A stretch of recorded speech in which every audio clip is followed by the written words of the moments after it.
রাজধানীর মিরপুরে মার্কেট করতে গিয়ে একটি বহুতল বাণিজ্যিক ভবনে অগ্নিকাণ্ডের ঘটনায় বাংলাদেশ বিমান বাহিনীর 2 সদস্যের মৃত্যু হয়েছে। মৃতরা হলেন বাংলাদেশ বিমান বাহিনীর সদস্য আয়েশা সিদ্দিকা অনন্যা এবং শেখ রাকিবুজ্জামান। আয়েশা সিদ্দিকা অনন্যার বাড়ি নীলফামারী জেলার সৈয়দপুরে, তার বাবা পেশায় একজন অটোরিকশা চালক। অন্যদিকে শেখ রাকিবুজ্জামানের বাড়ি মুন্সিগঞ্জের সিরাজদি খান এলাকায়।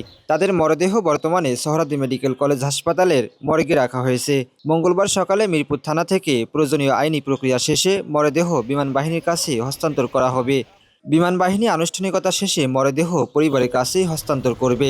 এর আগে সোমবার দুপুরে রাজধানী মিরপুর শেরেবাংলা জাতীয় স্টেডিয়ামের 4 নং গেইটের অপোজিটে 11 তলা বিশিষ্ট একটি বাণিজ্যিক ভবনের 3য় তলায় অগ্নিকাণ্ডের ঘটনা ঘটে। খবর পেয়ে ফায়ার সার্ভিসের 6টি ইউনিট ছুটে এসে আগুন নিয়ন্ত্রণে আনে এবং 24 জনকে উদ্ধার করে। রুমান হাসান তামিম, আমার সংবাদ, ঢাকা।